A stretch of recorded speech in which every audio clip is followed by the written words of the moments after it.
Welcome back to the Acro Educational video series, where today we'll introduce some basics of brachytherapy. Brachytherapy refers to radiation delivered from within the body, and these are some of the many devices we help use to deliver it.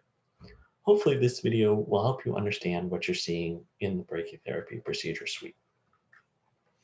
There are two ways to deliver brachytherapy: low dose rate, or LDR, and high dose rate, or HDR. As you'd expect, HDR means the dose is delivered faster and the individual treatment sessions are short. Applicators are usually put in before each treatment and removed immediately afterward. LDR treatments are delivered more gradually, so each treatment takes a longer time and the patient often stays in the hospital while they are completed. Another form of LDR brachytherapy that we'll discuss involves permanent seed implantation, as seen here.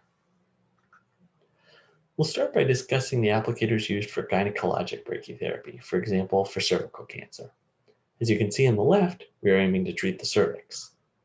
The first device that helps deliver dose is a tandem, a thin rod that goes straight through the cervix into the uterus and helps deliver dose to the middle of the treatment area. The tandem helps with dose in the middle, but what about at the edges? To get dose to the side, we place either a ring or an ovoid device around the tandem, as seen here. These rest in the top of the vagina on the side of the tandem and can also be loaded with radiation to deliver dose to the sides of the cervix. Cases performed with a tandem and ring or tandem and ovoids are referred to as a TNR or a TNO. Now consider a larger cervical cancer where even the ring isn't enough to reach all the way laterally. To add extra dose, we can insert special hollow needles, which can also be connected to the afterloader to deliver radiation. These can be inserted freehand, though as you can imagine, it is sometimes difficult to ensure they are oriented correctly and don't bump into each other.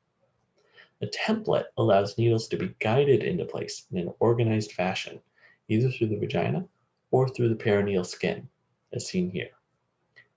Using needles in addition to a tandem and ring or tandem and ovoid is often called a hybrid interstitial case. So far, we've talked about devices to help us get dose to the cervix, but what if we need to cover the whole uterus? One option here is to use a Y applicator or Y-app. This is sort of like two tandems that branch apart superiorly to help cover the entire top half of the uterus. Lastly, sometimes brachytherapy will be performed after the uterus and cervix have been surgically removed.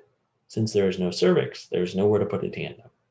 Instead, a cylinder device like the one seen here is inserted into the vagina. This can be done with or without supplementary needles. Prostate brachytherapy is a common example of LDR brachytherapy using permanent tiny seeds, as you can see here. The idea is similar to the gynecologic cases we discussed, except that in this case, the seeds are left in the prostate permanently instead of loaded into and back out of the patient during the treatment. A transperineal template, like the one we discussed, is often used with ultrasound guidance to help visualize the seeds as they are inserted into the prostate. Last but not least, brachytherapy can also be used for breast cancer.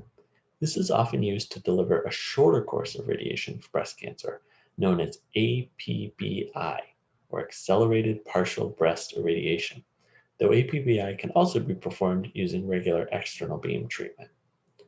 Breast brachytherapy can be delivered by inserting a series of catheters through the tumor bed, as seen on the left, or a single device which is inserted and then expands to fill the tumor bed, such as the Contura device or the Savvy device as seen here.